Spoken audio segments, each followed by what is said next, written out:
discovered. We discovered that we had the possibility of researching our own DNA in trying to improve our health, and the analysis of the human genome will be the primordial element for taking care of the body in the future. It is true that it's been a great disappointment felt, and I'm not going to say the reasons for this, but in any case, the research in genetic research has had to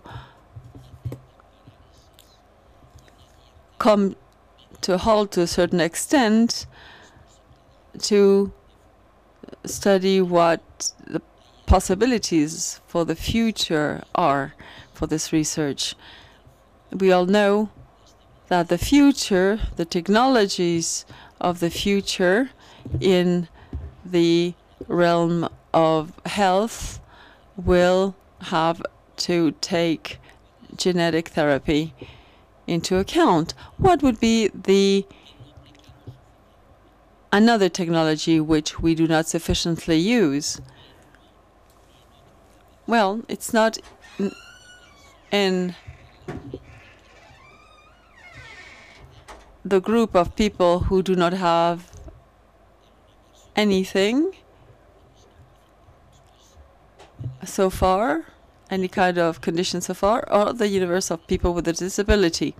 And well, this line was pointed out to me by a neurologist in Boston more than 10 years ago. And he told me, Eduardo, forget almost everything that you've learned so far, because the essence lies in a certain degree of physical exercise, but especially taking care of your diet.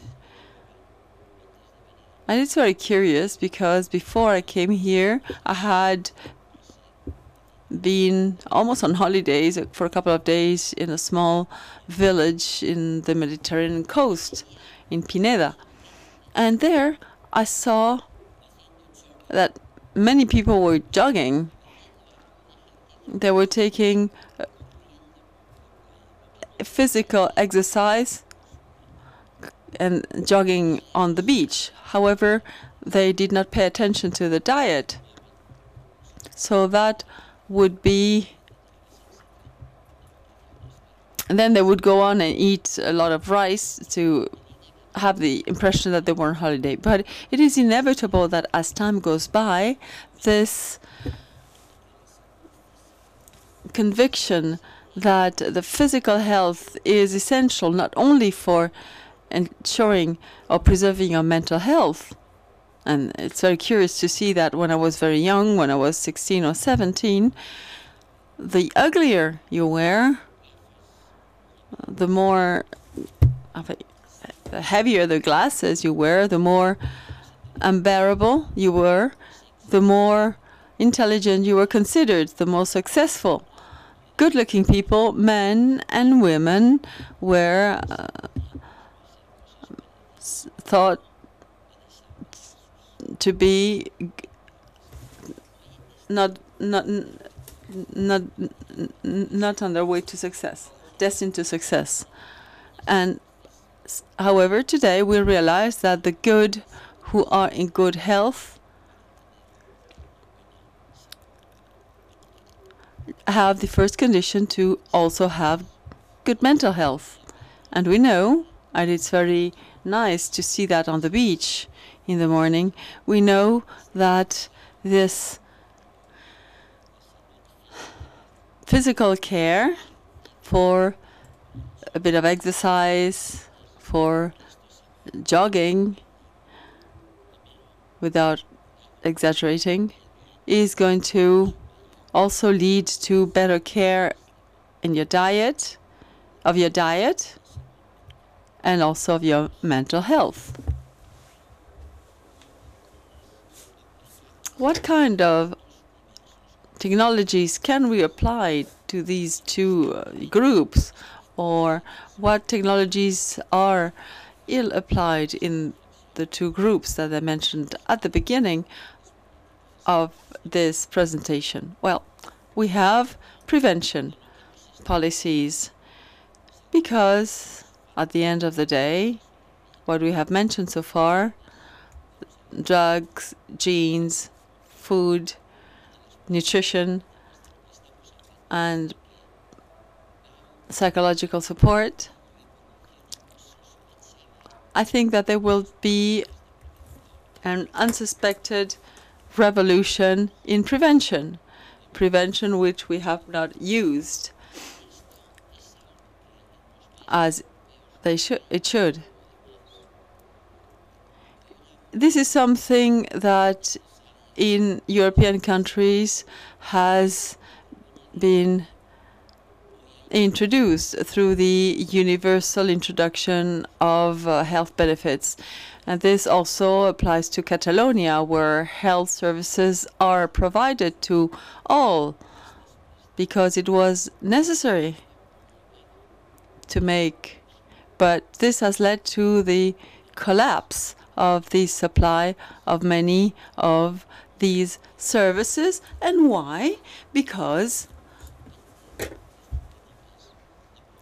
the prevention policies have not changed sufficiently. A month ago, I was in the United States with a physician friend of mine,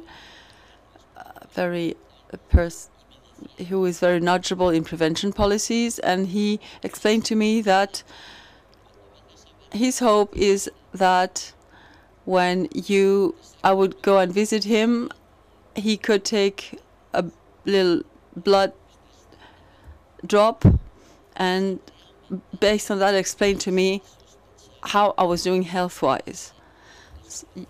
He said that prevention policies have a lot of many possibilities. It will be the only way in which we will able to approach this universal health benefits.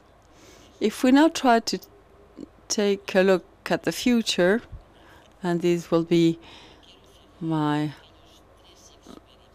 last words to you this morning, I would like to focus on the three experiments, and I know that there's many researchers here, and I'd like, as I say, to mention three experiments which in the past 10 years have been transforming our life in the future.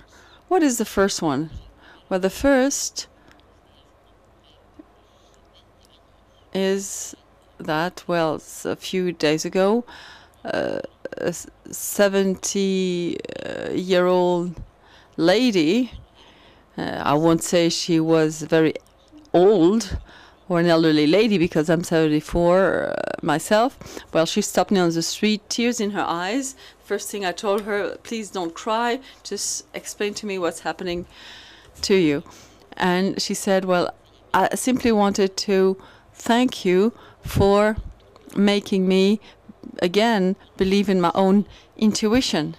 Well, that 70-year-old lady was referring to